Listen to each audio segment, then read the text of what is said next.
Mateo 11:28 po. Ganito po ang sabi ng ating Panginoong Hesus.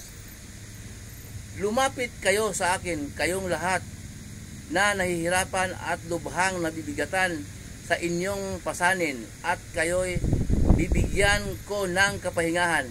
Pasanin niyo ang aking pamatok at matuto kayo sa akin, sapagkat ako'y maamo at may kababaang loob.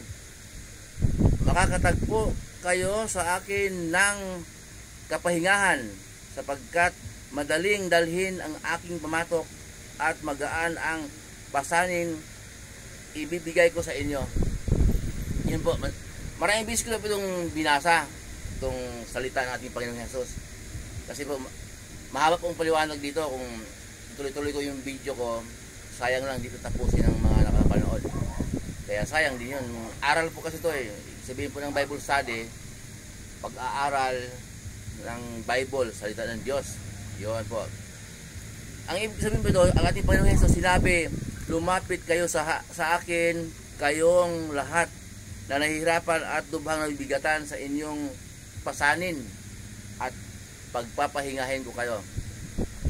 Nasabi ko po noon na sa Old Testament, mayroon tayong mababasa doon, batas, ginawa, yung Diyos ang nagbigay ng batas na yun, Sabat, sa mga Israelita po.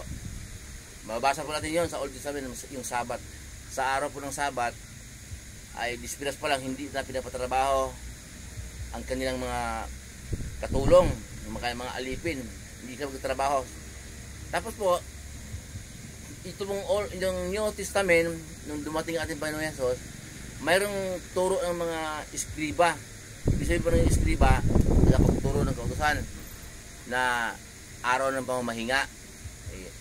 Mababasa po natin sa New Testament po na lagi pong nagkukontrahan ang ating Panginoong Hesus at mga tagapagturo ng kautusan.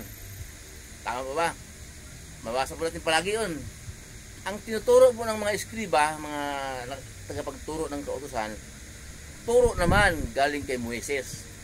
Galing niya sa Diyos yun. Pinadaan kay Moises ng Diyos para sa mga Israelita. So, binago talaga ng Diyos ang kanyang mga tuntunin, gaya ng 10 utos, pinaigting po. Kasi po sa panahon natin ngayon, hindi lang 10 utos ang ating gampanan, ang ating sundin. Hindi lang 10 utos, marami pong utos. Tapos po yung 10 utos, kaya binago ng Diyos. Ito po yung bagong tipan. Mababasa po natin sa Herbio 4 hanggang 9 po, na yung Sabat pala noong Old Testament na sinasabi, na mababasa natin, yun po yung tinuturo sa New Testament ng mga eskriba na araw ng pamamahinga. Okay? Sa araw ng pamamahinga, huwag magtrabaho. Okay. Pero kinukontra natin yung Panginoon Hesus yun na mali. Ang Sabat po dito sa pananampalataya natin kay Hesus, siya. Okay? Sinabi po niya na lumapit kayo sa akin, kayong mga, sabi ni Hesus, lumapit kayo sa akin, kayong mga lubhang nabibigatan at nahihirapan sa inyong pasanin at pagpapahingahin ko kayo. Siya po ang Sabat. Ulitin ko po, mababasa natin sa Herbio 4 hanggang 9 na ang mga Israelita 40 years naglakbay sa ilang, hindi sila nakakapasok sa Sabat ng Diyos. Mayroon po kasing pangako ng Diyos na lupaing pangako ng mga Israelita. Bukod po yung pangako ng Diyos na kapahingahang pangako, yun yung Sabat. Mabasa po natin sa Herbio 4 hanggang 9 po, yung pangako ng Diyos na kapahingahang pangako niya. Okay? Kaya hindi nakakapasok sa pangako na pinangako niya. Sabat po yun. Hindi nakakapasok mga Israelita.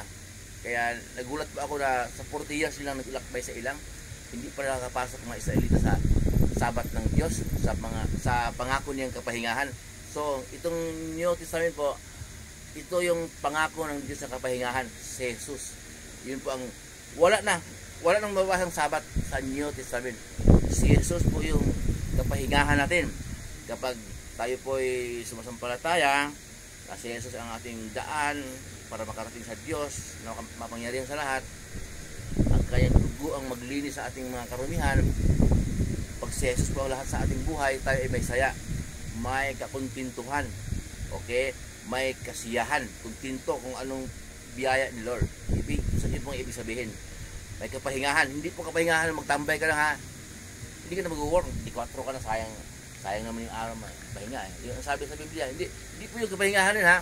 Ang kapahingahan, kahit busy ka sa anak buhay mo, lumalakad ka sa turo ng ating Panginoon Jesus. Yun, may kapahingahan ka. Mulit po yung lingkod, si Chef Roy. Mabuhay po kayo lahat, pagkapalain po tayo ng Diyos.